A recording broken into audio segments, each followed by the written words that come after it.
Hi again then guys, and welcome to episode 8 of D.A.R.C, or Does Anyone Really Care? The series where I'm selecting certain cars to do a mini review on. Cars that people maybe never notice in the dealership. Maybe you've got one and you haven't used it in ages. Maybe you don't want to potentially waste the money on a car that could be a waste of time. Or maybe you just forgot that the car was even on the game. So in this episode, as you can see, I'll be doing a mini review of the Triumph Spitfire, which is a extremely underloved car for the most part on Gran Turismo. I can't think of a single occasion where I've seen anyone use this car. I'm sure, like all the cars in the game, some people do use it sometimes, but in general, I don't see anyone using this car.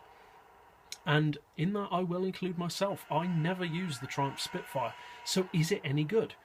Well, if you haven't bought this car, or can't recall at the moment, the specs for it are fully tuned. You're looking at just over 500 pp. It's actually 512, fully tuned. It weighs just over 700 kilos, so it's pretty good in that regard, pretty competitive, very lightweight. Kind of think it might make a good track car, front engine, rear drive, and just over 700 kilos.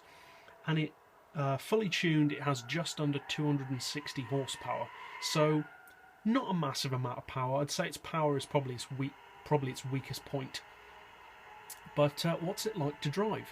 Is it a good car? Is it a bad car? Because often classics, they can be a bit leery handling wise, or sometimes they can be great in a straight line despite their power disadvantage. So what's the Spitfire like to drive? Well, overall it's a very good little car to drive. I haven't tuned it for any specific thing, be it drift or top speed or track or whatever. The car that I'm using here is basically just a tune that I slapped on it just to drive it, really. I had to increase the camber a little bit more than I was expecting to on this one, because it does like to get its back end out a bit, which isn't surprising for a classic rear-wheel drive sports car.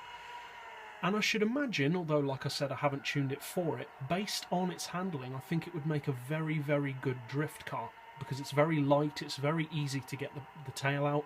It's long enough to be good from a pivoting angle point of view where you can hold the drift.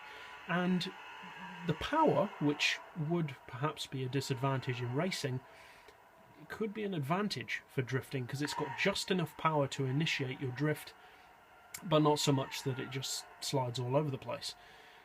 Handling wise, apart from its drifting aspect, is in general very good. It handles really well. Most of the corners on this track, Willow Springs, you can take the corner flat out and it will handle the corner really well. As you can see, it likes to spin up its back wheels a bit, but it handles really, really well for a classic car.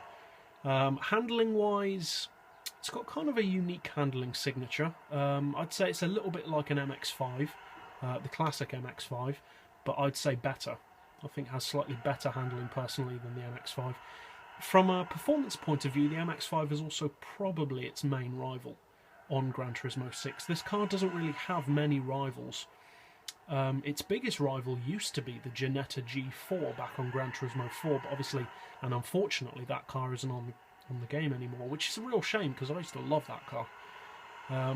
So at the moment I'd say, yeah, probably its main rivals would be the MX-5 in terms of tuning potential, and probably also the Mini Marcos, because although the Mini Marcos is, I think, probably quicker around the track, it's a fairly similar kind of car. I mean, obviously it's not rear-wheel drive and it's not necessarily a sports car, but pretty good rival for this car. Small, nippy little British performance car.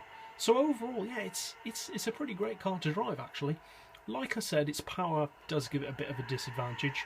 I don't know what its actual on-paper straight-line performance is, but the top speed certainly isn't bad. It feels, like I said, I haven't tested it, but it feels like it should do around probably 170, 180 under its own power, which is pretty good. Acceleration isn't bad at all, actually, for a relatively low-powered car.